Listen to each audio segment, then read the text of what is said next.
welcome to another episode of Turn Left. I am your host, Indiana's own Dana Black, coming to you live. Yes, all the way live from Black Pearl Studios, where we talk about Indiana politics from the left side of things. All right. Welcome back to another episode of Turn Left, Indiana's own Dana Black, bringing you the candidates up and down the ballot so that you know who the Democrats are, baby, because there's so many of us. There's some wonderful people out there putting in the work, and it's up to us, right, to help them out. So today I have another fantastic candidate for you to get to know.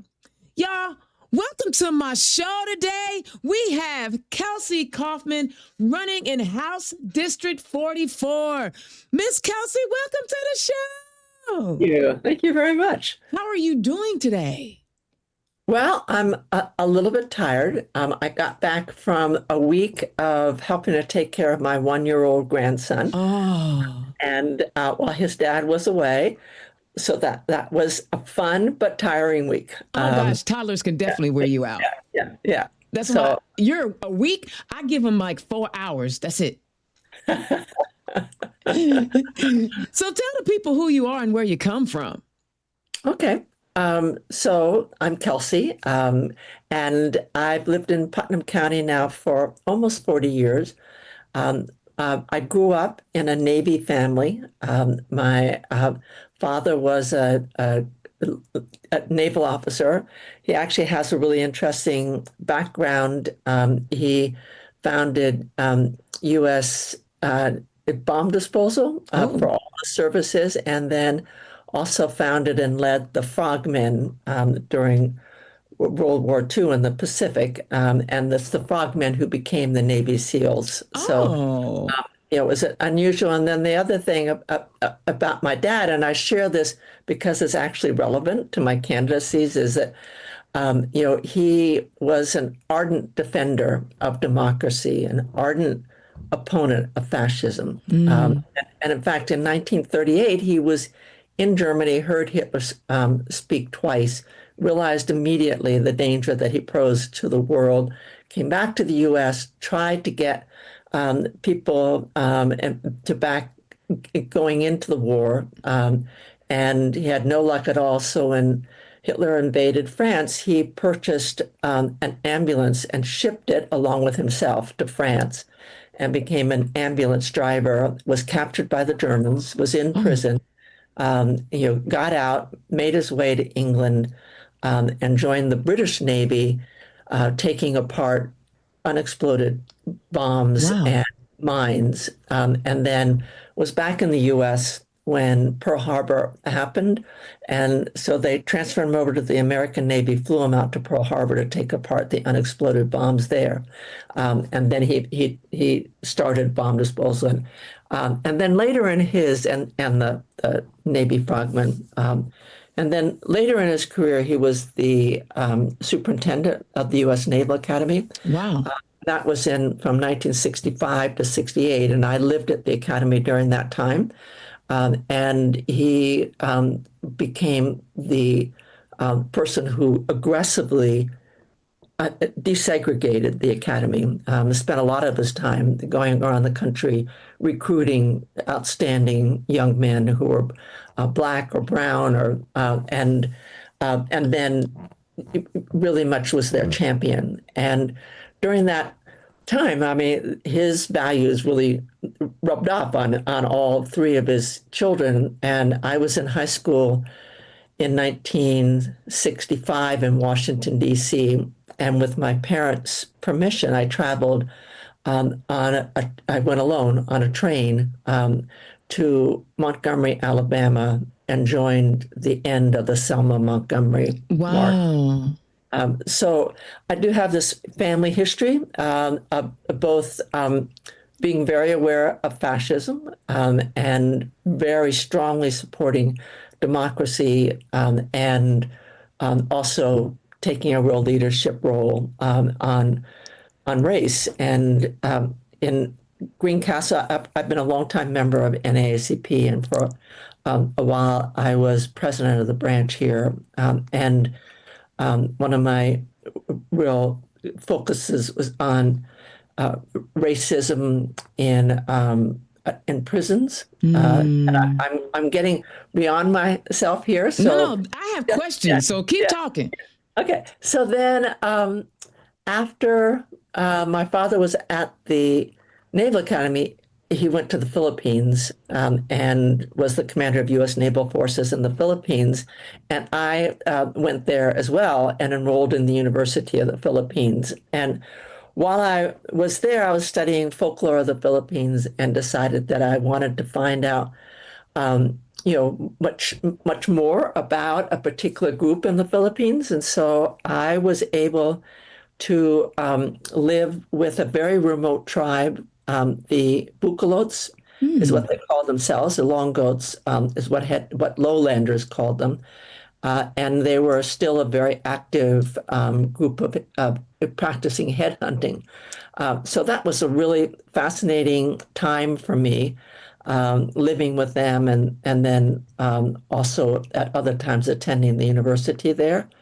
And the Philippines was really my wake-up call about poverty and Mm. about imperialism and as well as having this really fabulous experience with the Bukalots. And I came back to the U.S. And finished college, and then my first job was to become a prison officer at the Connecticut State Prison for Women. And you might ask, why would I do that? Why did I Yeah. It's because Attica had just taken place, the uprising at Yeah. Attica. Yeah. And I, I'd had this experience of living with the Bukalots and they having, a way of integrating violence into their society. Mm. And so I was just really interested by that. So I went off and became a prison officer at a women's prison that was among the most progressive prisons in the country. It's a Mm-hmm. really interesting experience. But I became really interested in what happened to prison officers, even at a prison like ours, that the change being really dramatic. So I then went to graduate school and did all my graduate work on prison officers and the devastating effect that working in prisons has on prison officers. So I followed 60 of them from the time when they had never set foot inside of a prison to 4 years later when most of them had already left after very traumatic experiences. And most of them had left, and those who were still there were in positions where they really weren't in contact with the people inside, the men inside, and then published that as a book. It's called Prison Officers and Their World, and explores this idea that prisons are unhealthy for the people who are incarcerated there, and they're really unhealthy for people who are working there. Yeah. So I then went out to married one of my college friends, and he was teaching in Australia for 10 years. So we were out there. Wow. And then we moved to Indiana, to Greencastle, which was just a great place to be raising children. Absolutely couldn't have had a better place for raising kids than in Greencastle. And then I was very involved with like schools, and I was a stay-at-home mom. Uh, Mm-hmm. and this turned out to be a lucky thing because in 1998, the Indianapolis Star carried a story saying that two senior people at the Putnamville State Prison, which is only 10 minutes from Mm-hmm. my house, Mm-hmm. had been fired because they had alleged that a white supremacist group of employees that were known as locally as the Brotherhood, that they were um, basically running the prison. Mm-hmm. And the commissioner fired them. And I was interested in this, not least because the wife of one of the whistleblowers was a teacher in my kid's school. Mm. Um, and so investigated that, and that took me 2 years to write the report on it, based on entirely on internal documents. And all the internal documents were provided to me by people who worked there, not by people incarcerated there. And and that turned into a really long saga that got me very involved with the legislature. So I had made these allegations and written the report with all the documents, and the Black Legislative Caucus at the State House became very interested in this for obvious reasons. And so I started going up there, testifying, and working on bills that could respond to these issues in prisons. It wasn't just Putnamville. Sure. It may be primarily Putnamville, but it wasn't just Putnamville. And that was an interesting time. And not only were was the Black Legislative Caucus, but a lot of Republican legislators, including most importantly Senator Richard Bray, who represents Martinsville, which for many people, says that's the center of racism in Indiana. And Senator Bray became very much my champion, and we worked really closely. And I've had the real pleasure of working with his son, Rod Bray, and they both represented, or at least did before the redistricting. And that then led me to doing research on white supremacy at prisons across the nation. Because I feel really strongly, Dana, that that prisons are probably the greatest incubators of racism in the nation. And what we've done is we've built all these prisons all across rural America, and then filled them with men and women of color, disproportionately, not entirely, obviously, but disproportionately. And then the prisons are located in areas where there are going to be no non-white employees. And even back when I was a prison officer myself, I actually wrote an article about how destructive that is. That was back in 1972, but it's not just that the prison officers become more racist while they're working there, and for obvious reasons, because they don't know people of color in general. So the only people of color that they know are in their prison and are really hostile towards them. But it also incubates racism on the part of the incarcerees.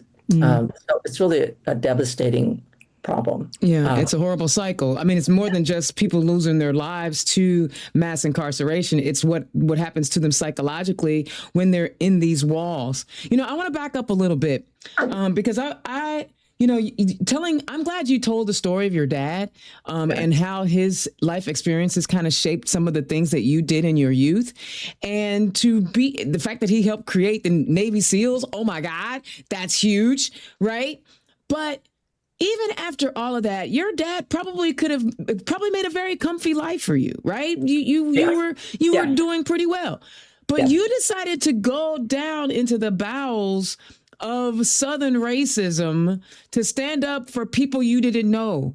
Why? Well, at the time, there were, television news was just, beginning, back then, really, in terms of getting really good footage of what's going on, and what was going on in the South was truly horrible. And the only other comparable thing that I've seen in my life is what was happening in LA and Minneapolis with ICE. And you couldn't possibly watch what was happening and think to yourself, this is okay. It was not okay. And then, as I said, my dad had put his life on the line many times for things he believed in, and it just seemed like a natural thing to do. Can you share like a positive experience? I know that down there it was dangerous at that time. They, just like you said, I love that you drew the line between what you saw in Southern America during the Civil Rights Movement and what we see with these ICE agents. But we also know that there are things that you experience that add to your life, right? That camaraderie.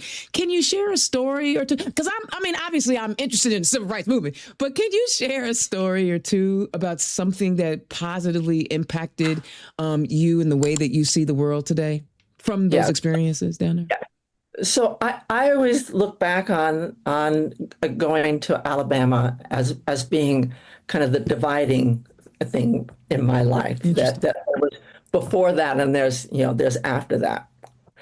While I was down there, I kept a very detailed diary, and then I lost it. And then about 10 years ago, I found it, and I was horrified at how racist I was. Just the kind of, I obviously had no ability to see that in myself. There I was, 17 years old, supposed to be, standing up for what was right and whatever it is, and the fact that I couldn't even see it in myself was, and for a while I didn't let anybody see this diary. I was gonna like burn it or whatever, but I now recognize how important it is to be able to understand that we all have biases that we're blind to, and that people who do really bad things. This harks back to my prison officer experiences, that a lot of that's just it's very destructive for for the person themselves. And I tend to think of those ICE agents that we see, and in some ways my heart goes out to them. How did they get to this point where they thought that this is the right thing to be doing?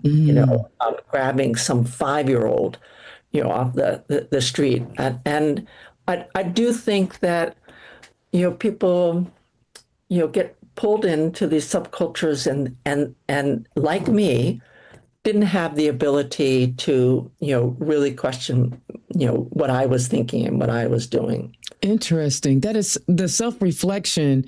I wish I was a journaler, but I'm not, so that I could look back 10 years on the things that I'm thinking. But I guess I do kind of have some stuff now. I got them Facebook posts. So, yeah, it can be really painful. Yeah. I kept a detailed diary while I was a prison officer, and oh my God, it's just so embarrassing. I remember, and I can relate to that, because I remember when Eric Garner was killed in New York, and I made a privileged post about, we're angry that the law enforcement officers are killing Black people, but I don't see the same outrage when we are taking out ourselves. Yeah. And my best friend, Crystal Allen, called me on the phone. She was so frustrated with me. And she did it in a loving way, right? Yeah. She explained to me where I was wrong, right? And I'm sure that post is still out there, because I never found it to delete it.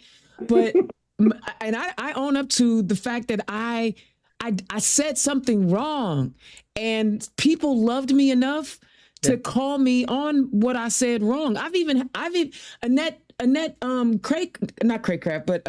Annette Siegel Gross, I posted something, and she called me up and she said, "Dana, that's not right. Like, we make mistakes because we're human, but how do you learn from it?" And the fact that you're telling the story about your journal just makes me realize, like, we've all had to grow and learn in different ways.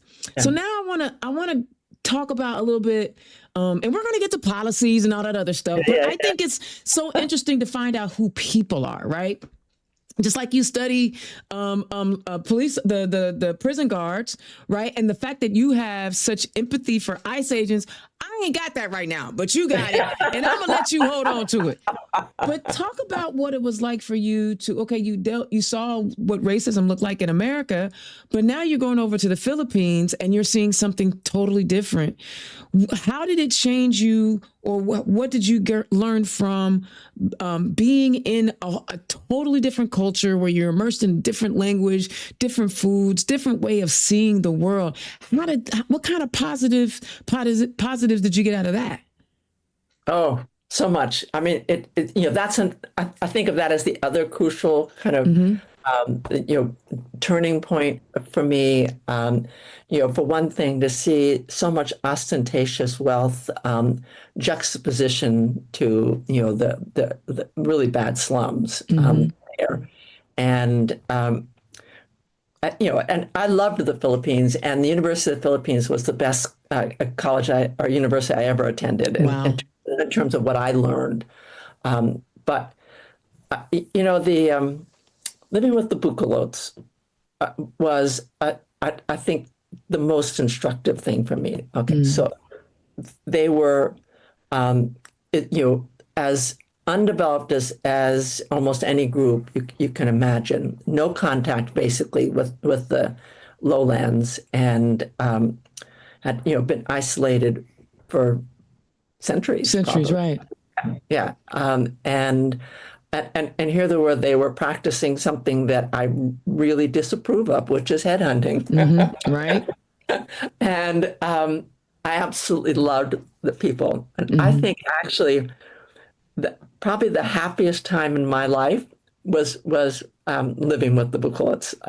And so, I mean, there were people who had zero wealth, zero power outside of their own small group, and yeah, it was a delightful experience. I love it. I love it. And I knew when I saw your picture that I was going to enjoy talking to you because, experience is a good teacher, right? I love the energy and vivaciousness of our youth. I love how, many of those who are still on their, journey of self-understanding. I love all of that. But I knew as soon as I saw your picture, I was like, oh, I'm going to enjoy this conversation. You have traveled the world. Your dad, either as a child with your dad or on your own, excuse me, as a young woman in the 60s and early 70s, which was not something normal, right? Because we still hadn't had women's lib yet. You have experienced different cultures. You have written books and articles. How will all of these lived experiences shape how you will legislate in our Indiana General Assembly? Yeah, so one thing I should say, I actually had a lot of experience at the legislature. So for a while, I ran a program at DePaul University where I had students up at the legislature full time for a spring semester, where they researched and testified on bills that were of their interest.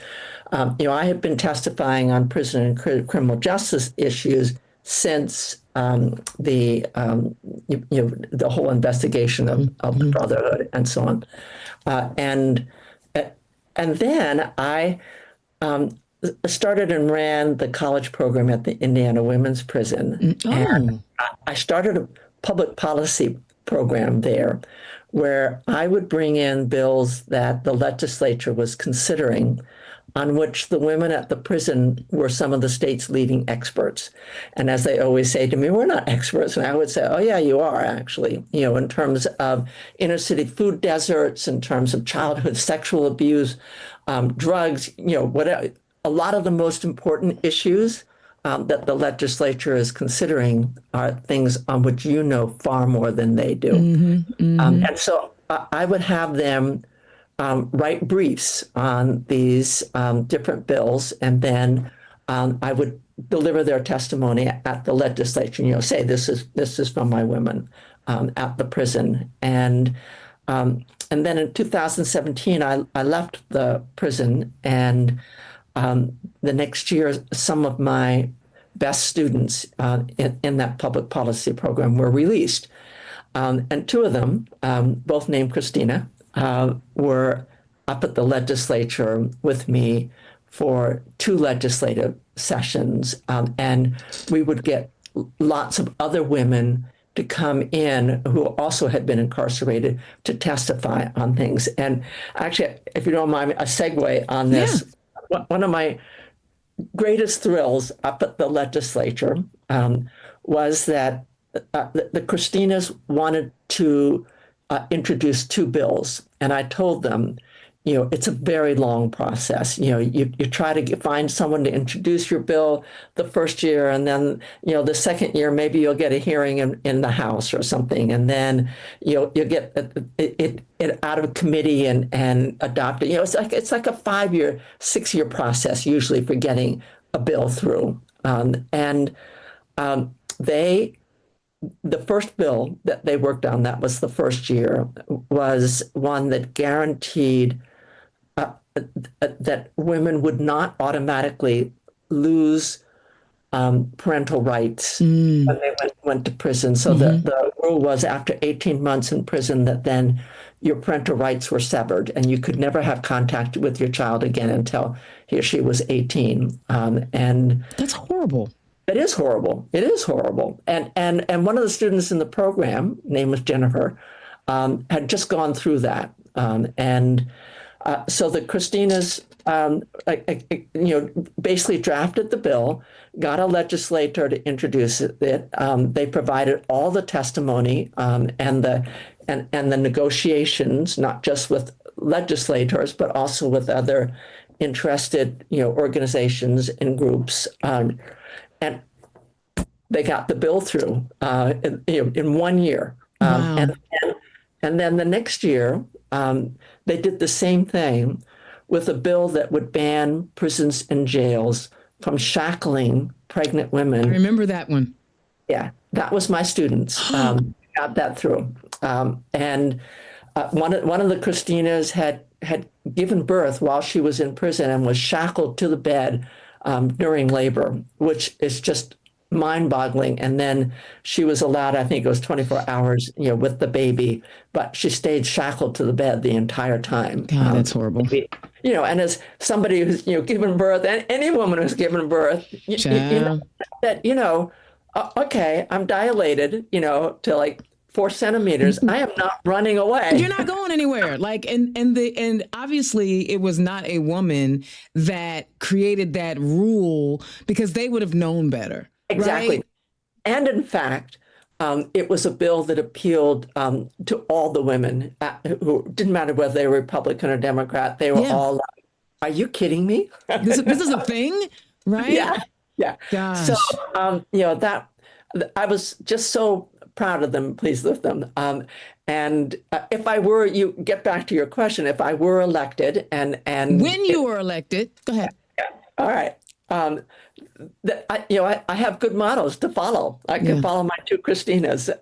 And I also, I know lots of the legislators, and I knew more before the pandemic than I do now. But and I have worked very closely with Republicans and Democrats. Another area that's I think it's fair to say genuine expertise and is on local government redistricting. And back in 2011, some of my students discovered that most Indiana local governments had not redistricted, many of them not for 50 years, and that the districts were badly skewed, and you're not allowed any deviation of population greater than 10%. And we had ones that were 180%, 200%. So, that was really bad. And it took 15 years to get all of them to redistrict, but it was wonderful working with Republican chairs, Republican, legislators, on this. They were, they really honored expertise and bringing you. I always told my students, you can't just go in and say, I don't like this bill. You got Hmm. to provide information or reasoning that they've not already had access to. So let me ask you this. Do you think, Yeah, I mean, you are, again, your level of grace far exceeds mine. Um, do you think with the way, do you think with the way our current General Assembly is configured, with the supermajority, with the slew of really bad bills that literally are harming humans, that you will be able to recreate some of that working relationship when you get elected? yeah, for sure. I think a supermajority is really bad, whether it's a supermajority of I agree. Republicans or a super, so that, states like California, which where the legislature is much more in line with my priorities than Mm-hmm. the Indiana, but you know, they have supermajorities, and that's just really big. And people often say, well, you just don't like, the policies or something. But my response to that is that with a supermajority, you don't have to have the debate and the discussion in public. You have it in your party, Chambers. chambers, yeah, and that the agreement that everybody has is that what's said in that room stays in that room, Mm-hmm. and that's fine when you're having certain kinds of conversations. But when you're kind of uh, deciding what the public policy is going to be, just by fiat in your chamber, with no public access to what it's very undemocratic, and Yeah. it's really bad in the long run. Yeah. Uh, Yeah. and so, um, I'm opposed to supermajorities no matter what, but I'm not sure quite what, structurally I would change it to. I love the idea of uh, ranked voting. That's Ranked not quite choice voting. Yeah, but see, these guys have already passed a law that says we can never have ranked choice voting in Indiana. Like yeah. that's the thing that I'm talking about. It's like they're not necessarily interested in what the people want. They're interested in power, right? Like So let's get to some policies, because I can Okay. talk to you all day. Wait. I want to just say, I mean, um, you look at the Republicans who risked an enormous amount 7 people. not to do redistricting. 7. Well, it was more than 7 because the 7 are the people who ran this year, as opposed to the others who are running in 2 more years. Oh, that's right. I forgot So, about that. for example, Rod Bray and Brent Clark, who are the 2 senators from our district, they voted against the redistricting, and they're not vulnerable until 2 years from now. Right. Okay. Thank you So, for that. yeah, so there are many really good people in the I could name some of the Republicans that I admire, who are in the legislature now. Rod Bray would be right at the top of the list. But yeah, I So, mean, party and it is not divided in terms of necessarily in terms of character, but just the way prisons, end up having people go in, bad directions, mhm. supermajorities, and the kind of politics that Donald Trump has imposed on the entire country have led to a lot of people getting into the legislature who don't feel that they need to listen or compromise or think about the other, and that's the effect of having prolonged supermajorities. Yeah, but see, okay, and you're teaching me here something, because I struggle with the idea that these people were elected to represent their communities, but they have allowed someone in DC and their policies to bully them into not actually representing the people. And so I hear you say, and I'm sure that these folks are some, genuinely nice people, right? But to suggest that we don't need diversity, equity, and inclusion because you don't want to hear about Black history, that don't make me feel all warm and fuzzy inside about these folks. You see what I'm saying? Or that you're going to tell us that women can't have body autonomy doesn't make me feel all warm and fuzzy inside. So I feel like you were giving me hope that like maybe, but I don't know. I don't know if I'm there yet. I'm gonna, but that's why you're on the ballot and I'm on a mic. I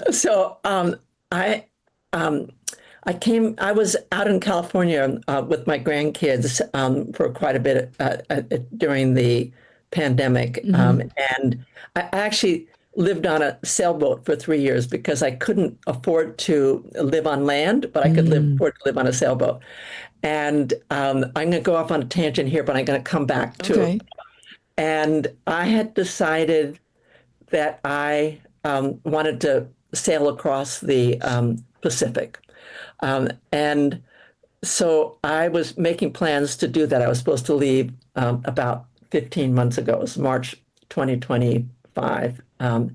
And I saw with horror what Trump was doing. And I decided that I couldn't be off on some great solo adventure or something. So I came back instead to Indiana. And it was not long before the first No Kings protest. And my husband and I, when we were going up for the protest, were saying, gosh, I hope there are going to be 25 people there at least. It's going to be pretty lonely. And 250 people showed up in our rural community. And, DePaul wasn't part of it, really. The students weren't there. They were already off on summer break, and most of the faculty were gone. So it was legitimately 250 people from Putnam County who showed up. And then we started doing weekly protests. And for the last now 55 weeks, we've had a protest every single a Saturday, or sometimes it's a different day, but which is pretty amazing. And I think that we expected much greater hostility. Now, we do and have over time keep a kind of a running tally of what I call the honk to F off ratio. And the honk to F off ratio has gotten much better over time. And, now, we have truckers, doing their horn and, stuff like I wonder if it's because some people are feeling the pain.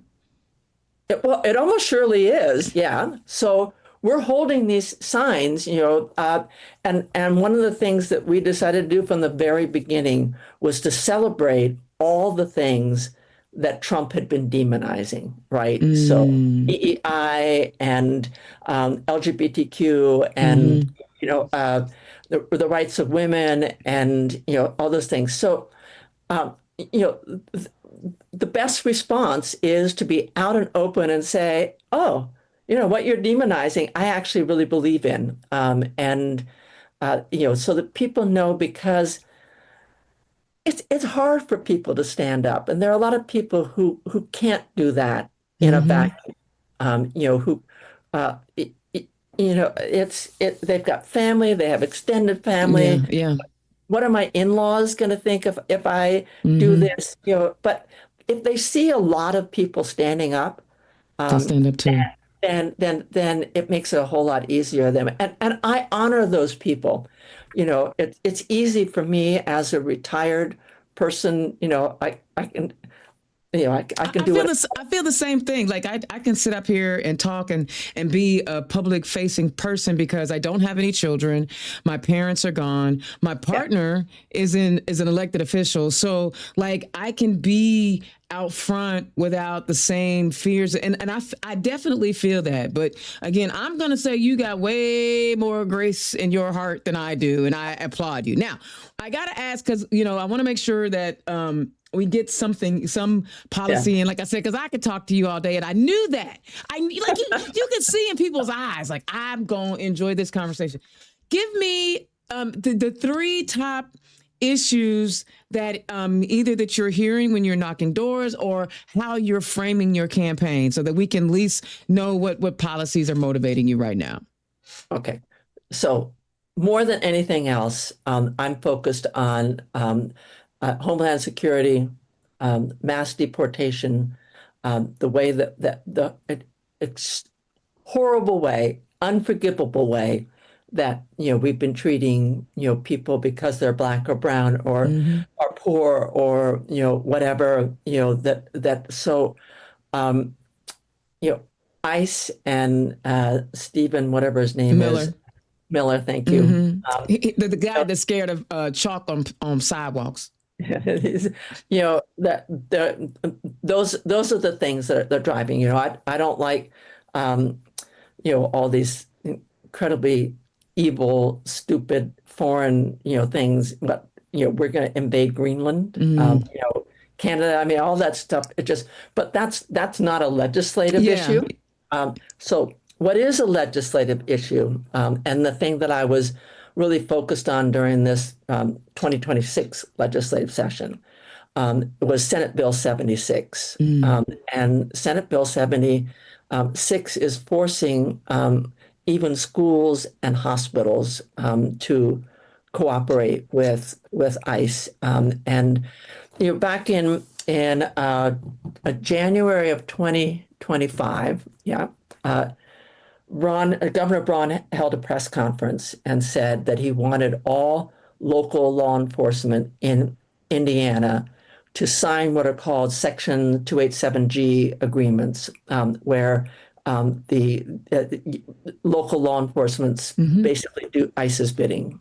And then in August, less than a year ago, Braun holds another press conference and says, "Hey, you guys, none of you are doing this." And he has really tried to push this, and almost no law enforcement agencies would sign. And the reason is, and it's not because there are Democrats, that's for sure. Right. So all these sheriffs and local police chiefs didn't want any part of the way that ICE behaves. The whole thing about the 287G agreements is that ICE is supposed to train local police officers. What? Yeah. These are our local police be training ICE. They have and they've given sheriffs all over the country, even Republican sheriffs, and, it hasn't mattered what the party was, that they have done terrible things. So again, I'm so proud of our sheriffs and our local law enforcement for not acceding to this. Senate Bill 76 is forcing it upon them. I literally wrote about that today in my, I submit articles to the IBJ for Forefront, and I literally referenced that particular bill today. Okay, sorry. I just had to let you know I'm with you on that one. Yeah. So, among other things, it is requiring that you can't even have you can't have written policies or unwritten policies that will impede ICE. And that's just to me like, what, you're going to criminalize my conversations, with teachers or whatever. And so I just think that's really outrageous. And so SB 76 was our major effort this year. And now one of the things we're working on is how to best insulate our schools from ICE incursions. There haven't been any in House District 44, but doesn't mean that there won't be. Right. And then what we can do to protect the most vulnerable people in our communities. So my main campaign slogan is, "In our community, we protect our neighbors." Love it. And so that's the unusual focus. We're also, one of the other ones is a day's work, a living wage, and another one is patience over profits, which are the much more standard ones. But we're having our county parade on Sunday, and we'll be there with pro LGBTQ and and Lieutenant Governor Beckwith. Listen, don't you trying to trigger me? You trying to trigger me? We're not going. That little dude. Oh, that little dude. So, so he came to Putnam County the week after he made those outrageous comments about bringing back hate. Yes. And we were there. We had our no hate signs, and we had a big banner that said, "We say no to hate." And we had it at the First Friday in Greencastle, and people of every political persuasion signed it. So that's the kind of thing, I think that someone like, Lieutenant Governor Beckwith think that they hold the majority view. They don't. And they do not. Yeah. They do. Yeah. Those are the anti-immigration immigrant policy is a great one to try to fight on. And of course, the healthcare patients over profit. I love that you singled that out. I believe when you win, your wealth of knowledge and life experiences are exactly what we need to help shape the policies that are going to impact Hoosiers in Indiana. I could talk to you all day, but people, they're not going to listen to no 2-hour podcast. So we got, we got to wrap this up. But, give us real quick, because you're a very interesting woman. Like I knew you were going to be, and I was going to be all off topic and we wouldn't be talking about policies and all of that. But that is a testament to the woman you are and the life experiences and how much I could actually learn from you. So give us your elevator pitch on why we should be supporting you, Kelsey Kauffman, in House District 44. First of all, voters need a choice. And in House District 44, there was a father and then the son who have been the representative from that district, fine people, no quarrel with them as people, but they've rarely had opponents. The father held the role, and then he went on to Congress, and then the son has it. And so that there's been no choice here for a very long time. But you should know that Donald Trump took 75% of the vote in my district. So, no sugarcoating that. It's an uphill battle. And also that because winning is so unlikely, you have to make sure that you know why you're doing this for, 8 months or something. And the reason is that you can win without actually, ending up in the legislature. And you can win simply by giving people a choice, motivating people to show up, like at the parade on Sunday, or on, our Saturdays, every Saturday, that it's important to change the entire conversation. And there's been basically no conversation in our district because there's been no opposition. So candidates haven't had to justify themselves or earn votes in order to return to power. So I agree with that 100%. I am sitting here right now talking to candidates because in 2014, I vowed that my district, when I was living there in District 88, they were going to have a choice. And the greatest legacy, and I think that you'll appreciate this, is I was one and done because I saw how hard it is to run for office. Like it takes so much out of you, out of your time with your family, so on and so forth. But the legacy and the joy is that there has been a woman running in District 88 every cycle since, and we keep inching closer and closer. And so, I applaud you, what you're doing. And I have a feeling that a lot of folk, when you win, they're not going to actually appreciate all the knowledge that you bring, but I hope they do because you believe it. And I ain't mad at you because you got a kind heart. I ain't so sure, but maybe you keep working on me and I'll get better. You know what I'm saying? We just keep working on each other. Kelsey Kaufman running for House District 44. Thank you so much for spending time with us here on Turn Left. You are an awesome human. Tell the people where they can find you. My website is kaufmanindiana.com. I hope I got that right.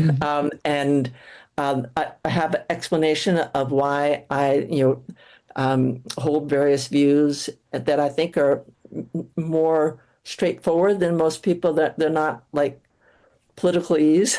Yeah, yeah.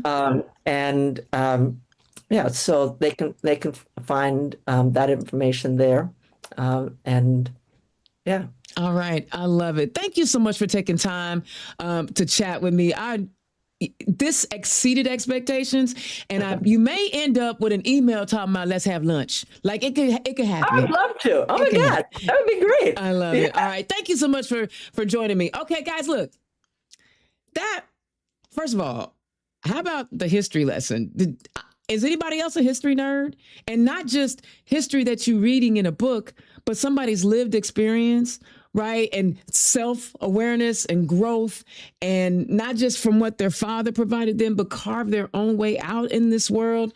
Seeing people in places that, like, again, prison guards, empathy, not so much. But here, Kelsey was offering a reason to have it, because these things are incubators for hate for both sides, the incarcerated and those that are in charge of the incarcerated, right? So there's the level of humanity and grace that Kelsey Kauffman is offering is something that we need. And even if most of us haven't been able to achieve it yet, wouldn't it be nice to have somebody in our state house that's already there, right? That's already there, that already understands and can walk in to the role ready to go because they've assisted in getting legislation passed. They've taught people who were incarcerated on how to get a bill passed in 1 year. Do you not think that's somebody that's ready to hit the ground running? So this is what I need you to do. I know she said this is a tough district. Yes, it is. But you know what? You can still help her out. So click that donate button right there. Donate what you can to let her get her message out to as many voters as she possibly can. Because I know if she said there's more honks than the FUs, that means there are people who are feeling the pain, and she needs to go out there and talk to them so that she can earn their vote. So guys, donate to her campaign. This is the kind of candidate that we need in our state house, that we need in government. Someone who understands humanity in all its flaws and its glories. Man, I'm inspired. I hope that you all were inspired by this conversation. I can sit and listen to her all day long. Y'all, Indiana's own Dana Black, thank you so much for tuning in. I will holler at you next time. Peace. Turn Left is the property of Black Pearl IT Solutions, executive producer, Indiana's own Dana Black. Music by Dorian and 22 from Pixabay.